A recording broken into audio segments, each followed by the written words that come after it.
you're observing your client in the grocery store today, your BCBA asked you to take data anytime your client attempts to elope from their mom. You record what happens before the elopement and how your client's mom reacts to it. What type of data are you taking?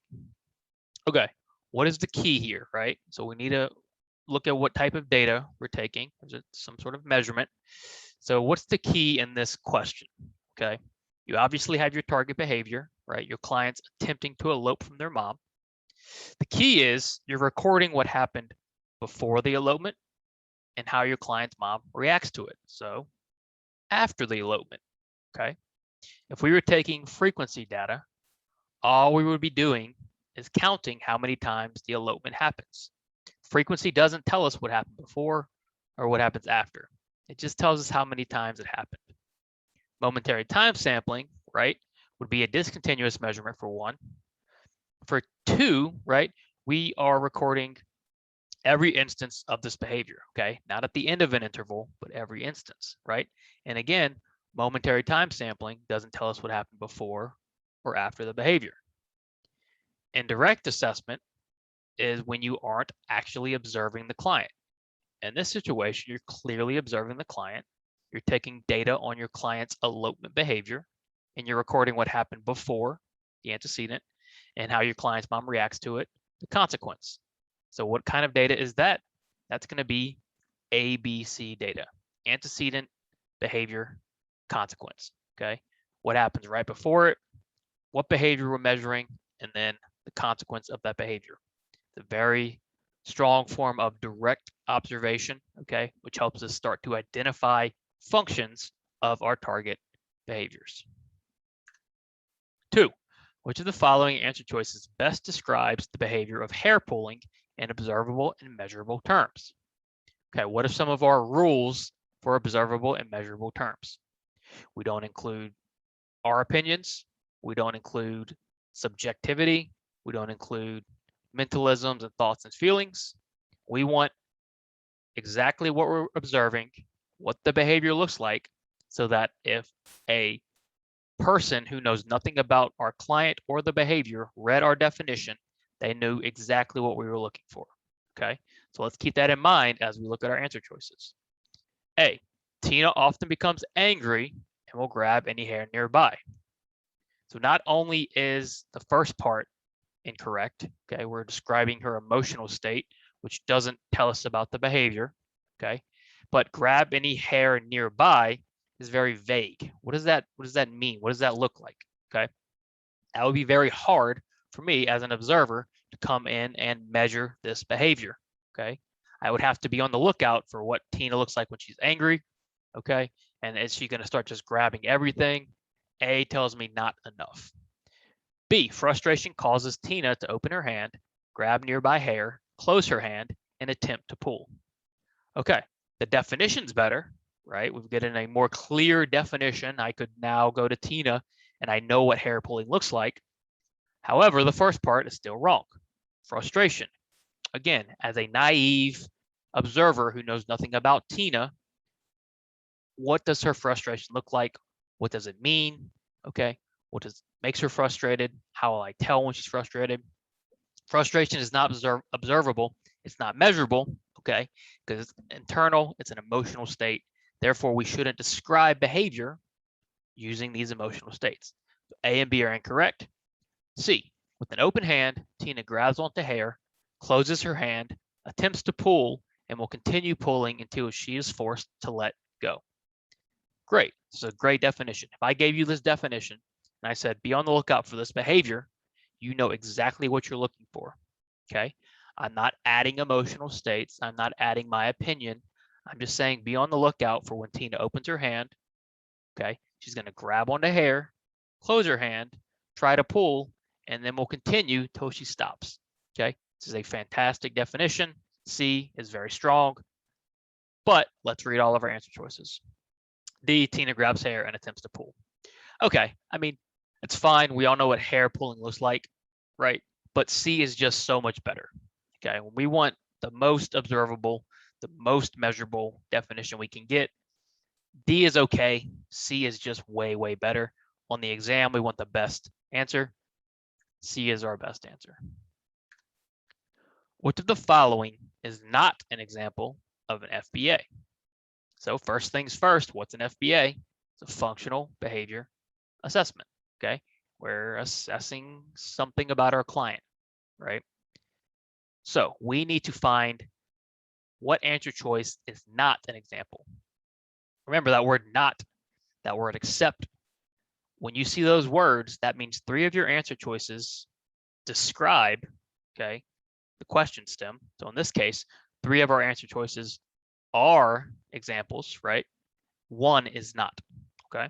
So A, a survey conducted with family members of your client. What type of assessment is a survey? Well, it's an indirect assessment.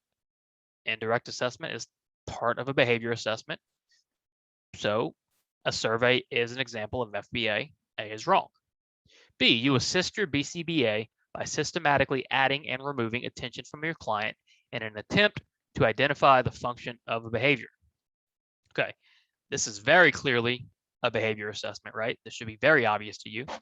This is a functional analysis. When we manipulate systematically stimuli in the environment to try to identify the function of a behavior, we are doing a functional analysis, which is the highest level of FBA, the strongest level of FBA. B is absolutely an example, okay? This is not our answer.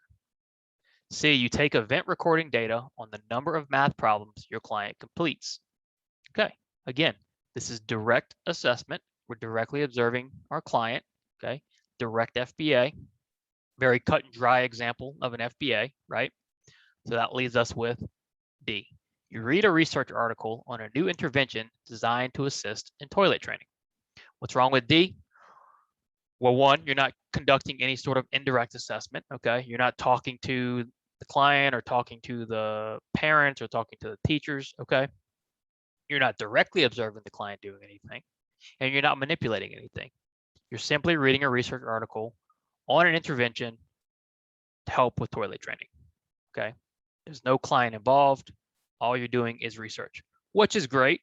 It's just not an example of a functional behavior assessment. So D is our answer. Your roommate always reminds you to turn off the AC in your apartment to save money. You forget to do this until you receive your monthly bill in the mail.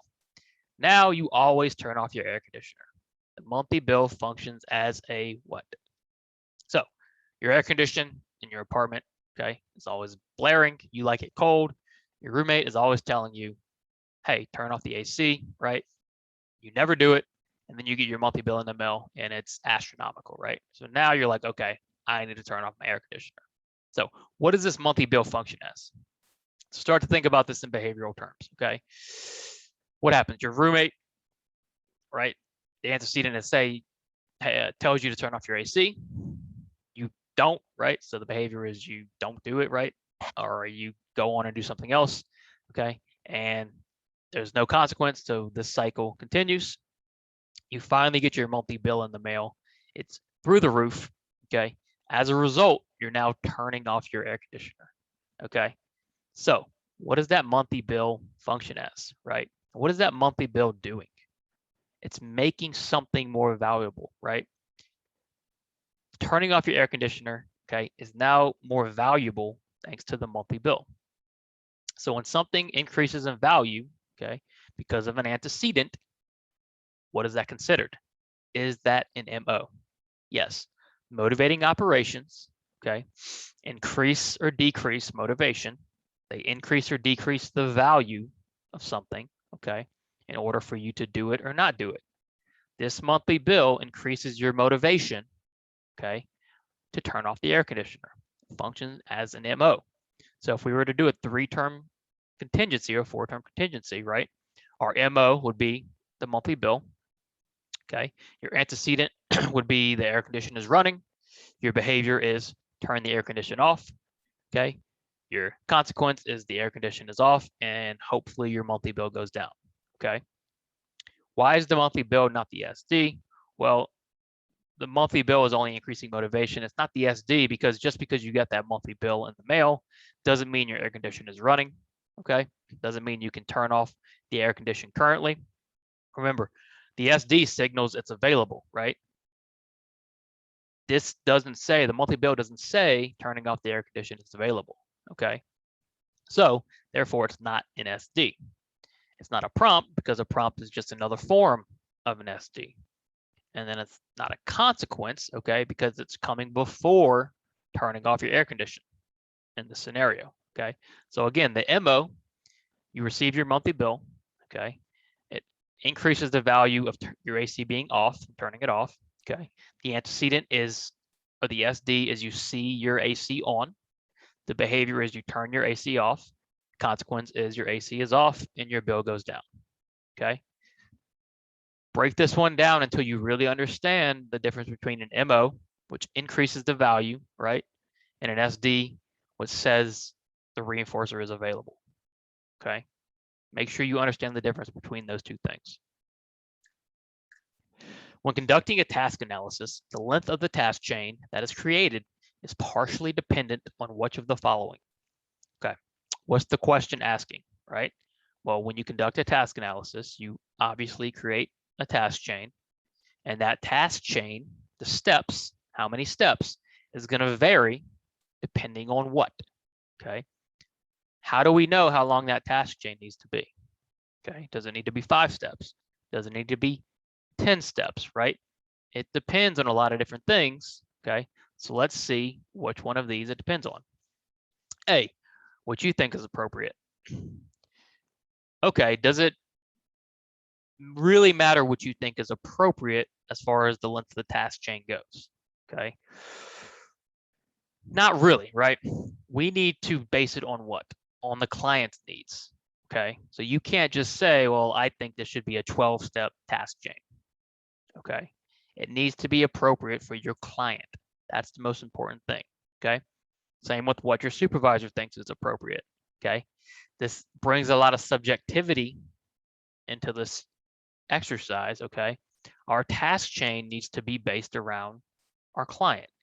For example, if we have a 15-year-old client who has very low functioning skills, okay, you can't just go by them being 15. We need to look at the skill level of our client and base the length of the task chain on that skill level, okay? So C is our answer here, right?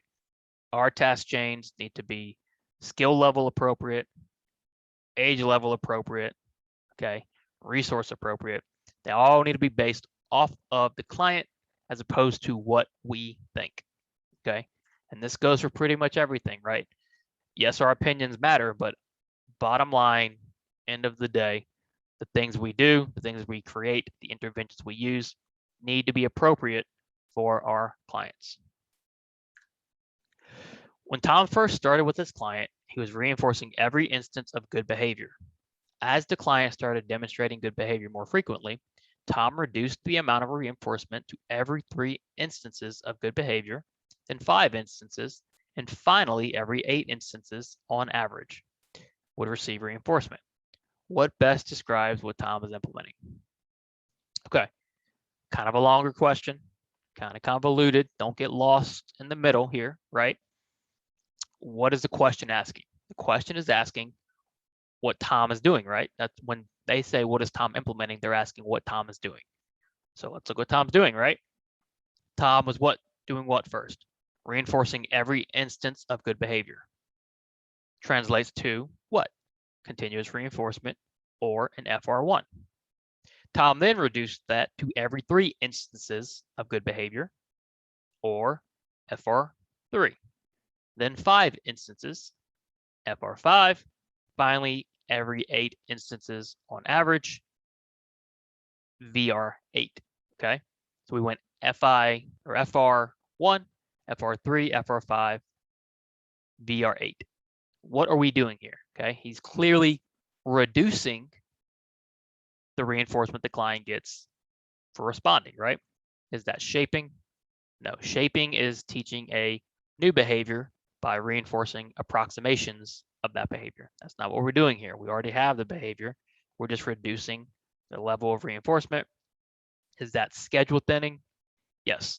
When you thin a schedule, you increase the requirement of response, okay, to earn reinforcement.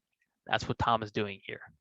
Schedule thickening is the opposite. You decrease the level of responding, okay? And then punishment, no, we're talking about reinforcement. Tom is clearly thinning the client's schedule. What is one adverse side effect of schedule thinning? Well, that's ratio strain. If you thin your schedule too quickly, right, you might stop responding. The client might stop responding because they are experiencing ratio strain. We're not talking about that in this question. We're just talking about Tom thinning the client's schedule. A visual demonstration of a task that is meant to take advantage of imitation skills in a learner's repertoire is considered what type of prompt? Okay, so don't read the first words of this question, jump to the answer choices and answer too quickly. Read the whole question, read all of your answer choices, okay, and pick the best one. This is a great example of trying to go too quickly and screwing up. If you just read a visual demonstration of a task and jump to A, you see visual, you might pick visual and move on, okay? Let's read the whole thing.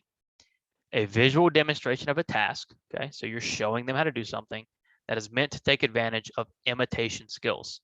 So you want the learner to imitate your demonstration. That's not a visual prompt, okay? That's not a physical prompt. It's not a verbal prompt. That's a modeling prompt. You're modeling what you want the client to do, how you want them to imitate, okay? What you want them to imitate. Read the whole question, okay? Read all your answer choices, okay? To avoid making mistakes, right? Don't go too quickly. You have time. Don't try to rush through it, okay?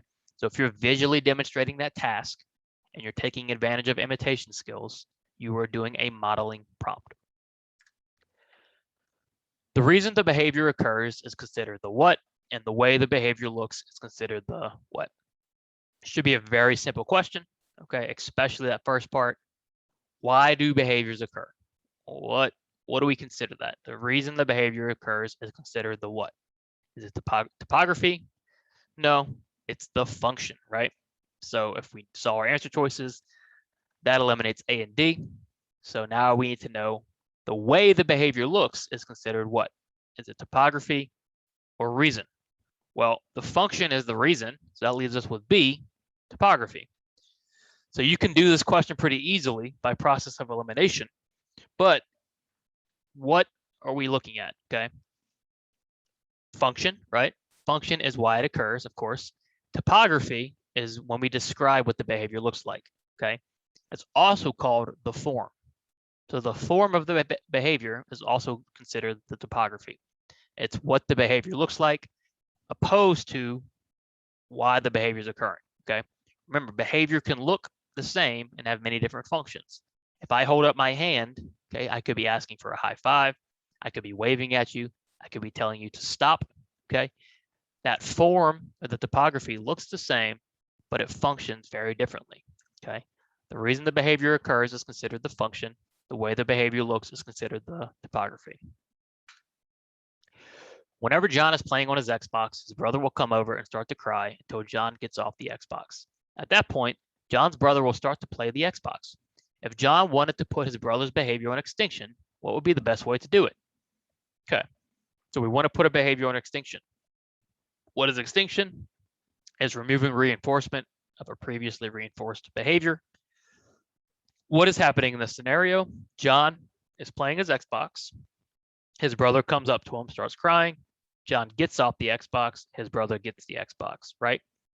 We can reasonably assume John's brother is crying to gain access to the Xbox. Therefore, if we wanted to put that behavior on extinction, what do we need to do? A, whenever his brother cries, send him to timeout. That's punishment. Extinction is not punishment. Extinction is not punishment. Remember that, okay? Drill that into your head. Extinction is not punishment. B, whenever his brother cries, call for his mom. Again, mom has nothing to do with reinforcing the behavior, okay? John is the one reinforcing the behavior, therefore mom has nothing to do with extinction. Extinction, we are removing reinforcement, okay? Mom has nothing to do with that. C, whenever his brother cries, give him the Xbox quicker. What is this doing? It's just reinforcing that behavior more. John is just now getting access quicker than before, okay? Leaves us with D. Whenever his brother cries, continue playing the Xbox. Yes, his brother's crying. John refuses to give up the tangible, which is the function, okay? His brother is now on extinction. He might continue crying harder, okay? However, that is the best way to put the behavior on extinction. Do not give access to the tangible, which functions as the reinforcer. You've been working with the client for over a year now. Today, your client's mom, while observing session, asks you to change the reinforcement system. She tells you that she feels he is receiving too much reinforcement. How should you respond? Okay, so not uncommon where the parent wants to give input on programming.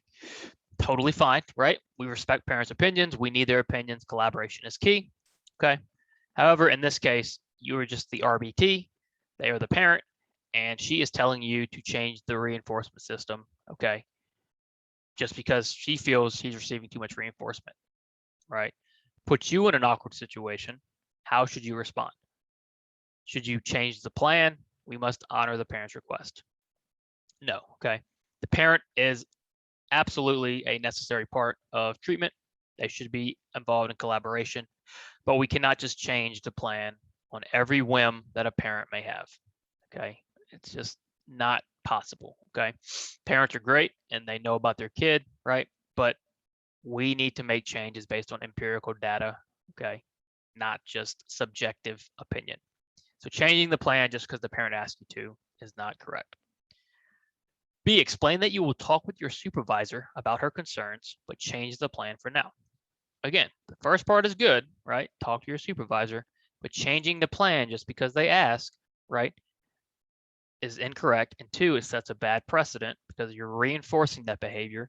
And now every time parents think they want to change the plan, they think they can just ask you and the plan will change. Sets a very bad precedent for the future, okay? C, explain that you will talk with your supervisor about her concerns, but refuse to change the plan. Good, okay? Address her concerns, acknowledge her needs, tell her I will talk to my supervisor, but for now, the plan has to stay the same. If the parent continues giving you grief, call the supervisor and let them know, okay? Don't be bullied into doing things you know are incorrect, all right? D, tell the parent she isn't able to make requests. No, the parent is obviously able to make as many requests as they like. You just need to clear it with your supervisor, okay? We're all in this together. We're a team, okay? But the supervisor ultimately makes that final decision. Our answer here is C. Okay, I hope you enjoyed that. If you did, please like and subscribe. Remember, check out our study materials, rbtexamreview.com. We have 3 practice exams, a task list study guide, and our combo pack. Check those out. Keep sending in your questions. Keep studying hard. BCBA study guide part 1 coming Friday. Be on the lookout for that. Other than that, I will see you soon.